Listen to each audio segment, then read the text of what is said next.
साथियों नमस्कार, स्वागत है आप सभी का एक बार फिर से आपके अपने यूट्यूब चैनल सक्सेस मंत्रा बाय दीपक राय में। मैं दीपक राय आप सभी छात्रों का हार्दिक स्वागत करता हूं। जैसा कि आपने टाइटल और थंबनेल देखकर ये आइडिया लगा लिया होगा कि ये Allahabad high court group C और डी भर्ती के बारे में जो तरह-तरह की अफवाहें हैं या एक मिथ कह सकते हैं, एक धारणा छात्रों के मन में कि जो भी सिलेक्शन होता है उन्हीं के डिपार्टमेंट से, उन्हीं के जो भी अधिकारी हैं, कर्मचारी हैं और जो भी अन्य संपर्की हैं उन्हीं का ही हो पाता है। तो बहुत सारी बातें हैं मैं यहाँ पर करना चाहूँगा और इस वीडियो को देखने के बाद एक नई तरीके की एनर्जी उन छात्रों के बीच में भी आएगी जो तैयारी कर रहे हैं, बहुत अच्छे तरीके से तैयारी कर रहे हैं। इसलिए देखो मैंने यहाँ पे टाइटल लिखा है क्या सब फिक्स है? क्योंकि हर बार इलाहाबाद हाई कोर्ट की भर्ती आती है और हर बार ये बातें चलती रहती हैं। देखिए इलाहाबाद हाई कोर्ट की जो भर्तियाँ हैं, चाहे वो समीक्षा सहायक समीक्षा अधिकारी की भर्ती हो, चाहे ग्रुप और सी, डी की भर्ती हो, स्टेनोग्राफर की भर्ती हो, इसमें देखिए सबसे बड़ी बात ये है कि माइनस मार्किंग का प्रावधान नहीं है। तो माइनस मार्किंग का प्रावधान ना होने के कारण इसकी मेरिट इतनी हाई जाती है और छात्रों के मन में ये धारणा होती है कि सारी चीज़ें फिक्स हैं। और देखो भाई 3300 कुछ पद हैं, तो ऐसा तो पॉसिबल है ही नहीं है कि सारी सीटें सब फिक्स हैं। कहने वालों को कहने दो और आप अपनी तैयारी करो। मैं एक बेस्ट एग्जांपल इस वीडियो में आपको दिखाऊंगा। उसके पहले यहाँ पर एक जरूरी इन्फॉर्मेशन आप सभी छात्रों के लिए, अगर आप इलाहाबाद हाईकोर्ट ग्रुप सी और डी का आपने फॉर्म फिलअप किया है, तैयारी कर रहे हैं, तो आपको प्रैक्टिस सेट लगाना मस्ट है। और एक बेस्ट प्रैक्टिस सेट आपके लिए मैं रिकमेंड करूंगा। ये आपके नज़दीकी बुक स्टॉल पे या आप इसको अमेजॉन फ्लिपकार्ट ऑनलाइन माध्यम से भी इसको आप परचेज कर सकते हो, जिसका लिंक हमने वीडियो समाप्ति में दिया गया है। तो यहाँ पर मैं आगे बढ़ने से पहले बताना चाहूँगा, चक्षु पब्लिकेशन की ये इलाहाबाद हाई कोर्ट की ग्रुप सी और डी की ये एक प्रैक्टिस सेट है जिसमें कि प्रीवियस ईयर पेपर, साथ ही साथ आपको इसमें सिलेबस के अकॉर्डिंग 25 प्रैक्टिस सेट है, 2450 एमसीक्यू क्वेश्चंस है, 3 सॉल्व पेपर है। और इस तरीके से कुछ इसका आप देख सकते हैं। ये आपकी बुक है, सारा आपका जो सिलेबस है, ठीक है, सब कुछ मेंशन है। सिलेबस आपको पता है 25 अक्टूबर लास्ट डेट है आपके फॉर्म फिलअप की और जो भी है। तो यहाँ पर देख सकते हैं ये 25 प्रैक्टिस सेट है जिसमें कि आपको इस तरीके से सारी चीज़ें यहाँ पर आपको प्रोवाइड की गई हैं। तो आप इसको ले सकते हैं। बहुत ही देखिए प्रैक्टिस लगाना मस्ट है। आप कितनी भी पढ़ाई कर लो, अगर आप प्रैक्टिस नहीं करते हो तो कहीं ना कहीं आपके एग्जाम के लिए टाइम मैनेजमेंट में बड़ा दिक्कत होती है। दिए गए 90 मिनट में आपको 100 क्वेश्चन करने हैं जिसमें कि आपकी अंग्रेजी भी है और मैथ भी है, ठीक है, हिंदी और जीएस तो है ही है। ठीक, तो इसकी जानकारी डिस्क्रिप्शन बॉक्स में है। चलिए आगे बढ़ते हैं। तो सबसे पहले तो हम यहाँ पर चर्चा करने वाले हैं जो आपकी मिथ जो है, अफवाहें हैं, जो चीज़ें हैं। यहाँ पर मैं बताना चाहूँगा, एक मैंने वीडियो बनाया था लगभग 1 हफ्ते पहले, हाँ 1 हफ्ते पहले। और ये वीडियो मैंने बनाया था जिस पे कि मैंने बताया था कि आपकी क्या स्ट्रैटेजी होनी चाहिए। करीब 7,7100 छात्रों ने प्लस छात्रों ने इसको वॉच किया है। अगर आपने ये वीडियो ना देखा हो तो इस वीडियो को देख लीजिए। इस पे मैंने कट ऑफ कितनी जाती है, क्या चीज़ें हैं, सब कुछ मैंने बताया है और किस तरीके से आपको मेहनत करनी है ताकि आप कट ऑफ को पार कर पाएँ और अपना फाइनल सिलेक्शन ले लें। देखो दोस्तों, किसी भी विद्यार्थी का मेन और जो एम होता है, केवल परीक्षा में बैठना नहीं होता है। परीक्षा को पार करना, परीक्षा को पास करना और फाइनल सिलेक्शन, और फाइनल सिलेक्शन के लिए एक कड़ी मेहनत होती है और वो कड़ी मेहनत आपको करनी पड़ेगी। क्योंकि इसमें देखो भाई, आपका एमसीक्यू ऑब्जेक्टिव जो रिटन एग्जाम है, ठीक है, साथ साथ आपका स्किल टेस्ट है। हिंदी और इंग्लिश दोनों टाइपिंग है। तो आपको हर फील्ड में ऑलराउंडर रहना पड़ेगा। आपको महारत हासिल होनी चाहिए कि अगर हमारा रिटन में कुछ कम नंबर हो जाते हैं तो कैसे हम उसको टाइपिंग में मैनेज करेंगे। ठीक है, अगर टाइपिंग हमारा थोड़ा सा टाइपिंग वीक है तो कितनी मेहनत हम करें ताकि हमारा रिटन में उधर से अच्छा नंबर आ जाए, और टाइपिंग हमारा अगर हम इतना कर लेते हैं तो हम क्या करें, फाइनल सिलेक्शन की रेस में हम आ जाएं। ठीक है, तो सबसे पहले तो मैं यहाँ पर आपको बता दूं, ये वीडियो आप देख लीजिएगा जो आज हम चर्चा करने वाले हैं। यहाँ पर दोस्तों आपने देखा कि जो प्रीवियस ईयर की जो कट ऑफ है, Allahabad high court group C की कट ऑफ है, ये जो पिछले साल 18-19 की जो भर्ती थी, इसमें देखिए अनरिजर्व यानी जनरल की जो कट ऑफ यहाँ पर गई थी 126। और ये कितने में से है भाई, ये 150 में से, 150 में से 126। अब आप लगा सकते हैं अंदाजा कि कितना यहाँ पर कंपटीशन टफ है। ये ओबीसी की 119.22 है, एससी की 114.35 है, एसटी की 92.66, women general 121, women other backward caste 125। तो इस तरीके से आप यहाँ पर देख सकते हैं कि इस तरीके से ये कट ऑफ है। अब इस कट-ऑफ को लेकर ही सारी चीज़ें होती हैं कि सब कुछ फिक्स है यार, फॉर्म भरना बेकार है, मत पढ़ाई करो। तो भैया सिलेक्शन तो होता है, छात्रों का ही होता है, आप में से छात्रों का होता है जो एग्ज़ामिनेशन बैठे हैं। बहुत सारे छात्र डिमोटिवेट करने वाले मिल जाएँगे, नहीं यार जुगाड़ ही चलता है। बहुत सारे ऐसे छात्र हैं जिनको मैं जानता हूँ, जिनका कोई जुगाड़ नहीं है, कोई जुगाड़ नहीं था, उनका भी सिलेक्शन हुआ है। ठीक है? उनका भी सिलेक्शन हुआ है। तो यहाँ पर ये मत एक धारणा बना लीजिए कि बस जुगाड़ वालों का ही सिलेक्शन होगा, चाहे आप ग्रुप सी का फॉर्म भर रहे हो, ग्रुप डी का फॉर्म भर रहे हैं, आने वाली जो आरओ की भर्ती है उसकी आप तैयारी करोगे, बस आपको अपना बेस्ट देना है। देखो भाई कोई भी एग्ज़ाम होता है, चाहे आप यूपीएससी एग्ज़ाम देख लो, स्टेट पीसीएस एग्ज़ाम देख लो, कोई भी एग्ज़ाम देखो, जो भी छात्र टॉप करता है, वो ये नहीं सोच के जाता कि मैं तो टॉप करके आऊँगा, वह अपना बेस्ट दे के जाता है। ठीक है? यानी कि पेपर में वो अपना बेस्ट करता है और जब परिणाम आता है तो रिजल्ट सबके सामने होता है। किसी भी टॉपर से अगर आप पूछो कि क्या भाई आप टॉप करने के लिए बैठे थे? तो यही जवाब होगा, मैं तो अपना बेस्ट देकर आया हूँ।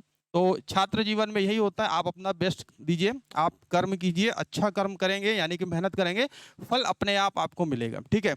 जितना आप मेहनत करोगे, जितनी पढ़ाई में आप मेहनत करोगे, वो आपके लिए लाभदायक होगा। तो यहाँ पर देख सकते हैं, तो नेगेटिव मार्किंग है नहीं, ठीक है?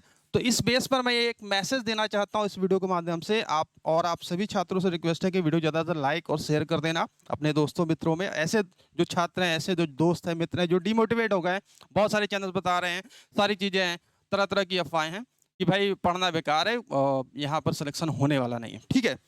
अब यहाँ पर मैंने आपको जो पिछली वीडियो में जो कट ऑफ दिखाया था कि भाई कितने-कितने मार्क्स हैं, आपको पता है, आपका रिटन है, ठीक है? आपका एमसीक्यू बेस्ड रिटन है जो कि 100 मार्क्स का है, ठीक है? और आपका स्किल टेस्ट है यानी कि टाइपिंग टेस्ट आप कह सकते हो, जिसमें कि 25 अंक हिंदी के हैं, 25 अंक आपके इंग्लिश के हैं। दोनों में मिनिमम क्या पाना है आपको, 10-10 अंक, ठीक है? 10-10 अंक पाना अनिवार्य है ये क्वालिफाई होने के लिए। साथ ही साथ यहाँ पर आपको क्या करना है, 25 और 30 की स्पीड भी मेंटेन रखनी है। हिंदी में 25 और इंग्लिश में 30 की स्पीड, ठीक है? तो कहने का मतलब ये है कि एग्जामिनेशन देखिए ईजी नहीं है और जो भी छात्र मेहनत कर रहे हैं उनके लिए ज़्यादा टफ भी नहीं है। टाइपिंग का रोल बहुत ही यहाँ पर इंपॉर्टेंट बन जाता है, ठीक है? तो इस तरीके से यहाँ पर हम आपको बताना चाहेंगे, बहुत ज़्यादा लंबी वीडियो नहीं करेंगे, एक एग्जाम्पल दिखाना चाहेंगे। अब आपके सामने देखिए ये प्रीवियस ईयर का एक रिजल्ट है जिसमें कि छात्रों के मार्क्स दिए गए हैं, ठीक है? एक मिनट में थोड़ा सा यहाँ पर बड़ा कर लूँ। हाँ, छात्रों के मार्क्स दिए गए हैं और मैं यहाँ पर आपको जो चीज़ दिखाने वाला हूँ, वो मैं ये दिखाने वाला हूँ, ठीक है? आपने देखा कि जो अनरिजर्व की जो गई है जनरल की 126 पॉइंट समथिंग गई है, ठीक है? 150 में से अभी मैंने आपको कट ऑफ दिखाया। अब आप यहाँ पर देखिए कि जो लोग कहते हैं कि यार जुगाड़, 100 में से 93 अंक, ठीक है? आप ये देख रहे हो कि ये हैं हिमांशु वशिष्ठ राजेश कुमार शर्मा, इनके फादर का नाम है, जनरल हैं और ये रोल नंबर है 432 नंबर पर इनका जो ये सीरियल नंबर है, ठीक है? रिटर्न में बहुत अच्छा इन्होंने किया, 100 में से 93 मार्क्स, ठीक है? 100 में से 95 भी लोग पाते हैं। क्यों? क्योंकि इसमें नेगेटिव मार्किंग का प्रावधान नहीं है, ठीक है? अगर ये जुगाड़ वाले होते, ठीक है? देखो भैया ये जुगाड़ वाले होते कि 100 में से 93 पा गए, क्योंकि देखो 100 में से 100 कोई नहीं पाएगा, क्योंकि जाहिर सी बात है 100 परसेंटाइल कैसे मिल जाएगा भाई, 100% अंक, ठीक है? 100%, ठीक है? तो 100 में से 100 और नेगेटिव मार्किंग नहीं है तो बहुत ही अतिशयोक्ति मैं नहीं कहूँगा, लेकिन 93 अंक इन्होंने मेहनत बहुत किया किसमें, रिटन में, ठीक? लेकिन इनकी सारी मेहनत यहाँ पर आप देख सकते हो, ये जो सारी मेहनत है इनकी कहाँ पर जाकर खराब हो जाती है दोस्त, इनकी सारी मेहनत यहाँ पर आप देख सकते हो टाइपिंग में, ठीक है? हिंदी और इंग्लिश की टाइपिंग में 1 महीना उन्होंने क्वालिफाई कर लिया, 24.23 अंक, यानी कि 25 में से 24.23 मार्क्स ये ले आए हैं, ठीक है? लेकिन यहाँ पर आप देख सकते हो जो दूसरी टाइपिंग है जिसमें कि 10 अंक मिनिमम पाना अनिवार्य है, जहाँ पर 5.04 अंक ही ये प्राप्त कर पाए। अगर ये जुगाड़ वाले होते, रिटर्न में जुगाड़ लगा लिया इन्होंने, तो टाइपिंग में जुगाड़ लगाना तो और आसान होता है भैया, वहाँ पर कोई देखता है ना कुछ होता है, आप करके आओगे क्या चीज़ें कितनी आपने सही किया ये आप क्लेम भी नहीं कर पाओगे, ठीक है?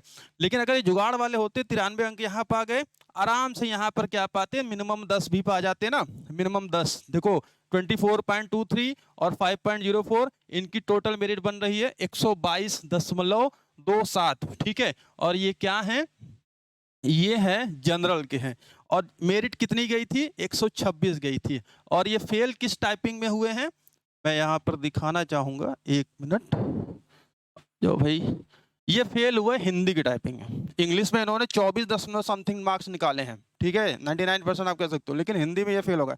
तो मैं यहाँ पर मैसेज देना चाह रहा हूँ, जुगाड़ अगर ये होता 93 अंक रिटर्न में पाना, बहुत कह सकते हैं कि कितनी अच्छी तैयारी रही होगी, आसान काम नहीं है। लेकिन हिंदी में क्या किया इन्होंने, टाइपिंग में फेल हो गए। अब वहीं पर मैं दिखाना चाहता हूं, एक यहाँ पर आप देख सकते हो, ये 77 अंक इन्होंने पाया है। ये कौन है भाई, रिया अग्रवाल नाम की छात्रा है, ठीक है, रिया अग्रवाल है। इन्होंने 77 अंक क्या पाया, इन्होंने पाया 77 अंक किस में पाया, रिटर्न में। तो रिटर्न यहाँ पर थोड़ा सा इनका कह सकते हैं गड़बड़ हो गया, ठीक है। मैंने ये कहा कि आप 80 प्लस रहोगे और टाइपिंग 45 प्लस पाओगे तो चांसेस आपके हैं कि आपका सिलेक्शन हो जाएगा।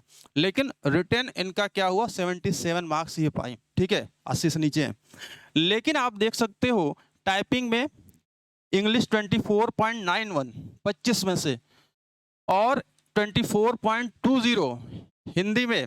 तो आप देख सकते हो 49 और 77, यहाँ पर 49, और आप देख सकते हो समथिंग यहाँ पर ये टोटल इनका कितना हो गया, 126.11 ये अंक यहाँ पर हुआ है। और ये क्या है, फीमेल है, ठीक है, फीमेल है, कैटेगरी इनकी क्या है, जनरल है। अब यहाँ पर देखो फीमेल जनरल की जो कट ऑफ गई है, मैंने आपको जो दिखाया था फीमेल जनरल की कट ऑफ, ठीक है। अगर आप वुमेन जनरल की देखोगे तो 121.66, लेकिन उन्होंने 126 पॉइंट समथिंग पाया था, ठीक है। तो एक एग्जाम्पल मैं यहाँ पर दे रहा हूँ, ऐसे बहुत सारे रोल नंबर है यहाँ पर, 5,000 लिस्ट समथिंग यहाँ पर है, तो मैं सब नहीं दिखाऊंगा, वीडियो बड़े नहीं कहूँगा, मैंने केवल 2 एग्जाम्पल दिखाया है। जो छात्र मेरी बातों को समझ रहे हैं वो इस वीडियो का मैसेज समझ गए होंगे। मैं कहना क्या चाहता हूँ, आप पढ़ाई करो, आप अपना बेस्ट दे के आओ। हर एग्जाम में ये होता है कि फला पेपर आउट हो गया, ये हो गया, जैसे लेखपाल का हुआ था, बहुत सारी चीजें हुई, सेंटर पर धांधली हुई, सब कुछ हुआ, लेकिन रिजल्ट आया। बहुत सारे छात्र पढ़ने वाले हैं जिनको आप ये भी नहीं समझेंगे अरे यार सिलेक्शन कैसे हुआ, हो गया। बीच में ऐसी चीजें होती हैं, 2-4 10% 15% है जो कहीं ना कहीं जुगाड़ लगा के चले जाते हैं। वो चलिए उनकी बात हम नहीं कह सकते हैं, क्योंकि वो सरकार का काम है उसको देखना। नकल अध्यादेश जो लाया गया, कानून है, जुर्माना 1 करोड़ है, सारी चीजें हैं। अगर अब भी नहीं रुकता है तो क्या ही कहा जा सकता है। लेकिन जो मैं मैसेज देना चाहता हूँ ये क्लियर कट है कि आपको मेहनत करनी है। अगर आप मेहनत करते हो तो इलाहाबाद हाई कोर्ट की भर्तियों में भी आपका सिलेक्शन होगा, ठीक है। वीडियो कैसी लगी जरूर कमेंट करके बताइएगा। और प्रैक्टिस सेट के लिए मैंने आपको बता दिया है, प्रैक्टिस से आप परचेज कर सकते हो और आप अपनी तैयारी अच्छे से करिए। और आपका जो लास्ट डेट है, लास्ट डेट याद है आपको, आज है 15 अक्टूबर को मैं ये वीडियो बना रहा हूँ, और जो लास्ट डेट आपकी है 25, ठीक है। लास्ट डेट जो आपकी है 25 अक्टूबर है, आपने देखा होगा, ठीक है। क्या हो रहा है, 1 मिनट, चलिए यहाँ पर आप देख सकते हैं 25 अक्टूबर का आपका क्या last date for successful transaction of application fee prescribed below, यानी कि आपको 24 अक्टूबर तक फॉर्म फिल कर लेना है और आपका ट्रांजैक्शन, ठीक है, ये कर लेना है। जो भी चीजें हैं करेक्शन 26 अक्टूबर तक होगा, और इसके बाद 27 अक्टूबर तक ये आपका दिया है correction in the particular of application from by the candidate if required online only 26 October to 27 October 2024। तो इस बात का ध्यान रखिएगा, आप अपनी सारी जो औपचारिकताएं हैं 25 अक्टूबर से पहले कर लीजिएगा, क्योंकि सर्वर बिजी हो सकता है और पता चला कि आपका एक मौका निकल जाएगा। तो अभी के लिए इतना ही, मिलते हैं नेक्स्ट वीडियो में। Thank you very much. आपकी क्या राय है नीचे कमेंट बॉक्स में बताइएगा, और ये भी बताइएगा जो बातें मैंने आपको बताया है आप कितने इसमें सहमत हैं। क्या सभी जुगाड़ वालों का ही सिलेक्शन हो रहा है, या आपके ऐसे बहुत सारे जानने पहचाने वाले जिनका हुआ है भाई, ठीक है। तो थैंक यू वेरी मच, बने रहिए चैनल साथ, मिलते हैं नेक्स्ट वीडियो में। Thank you.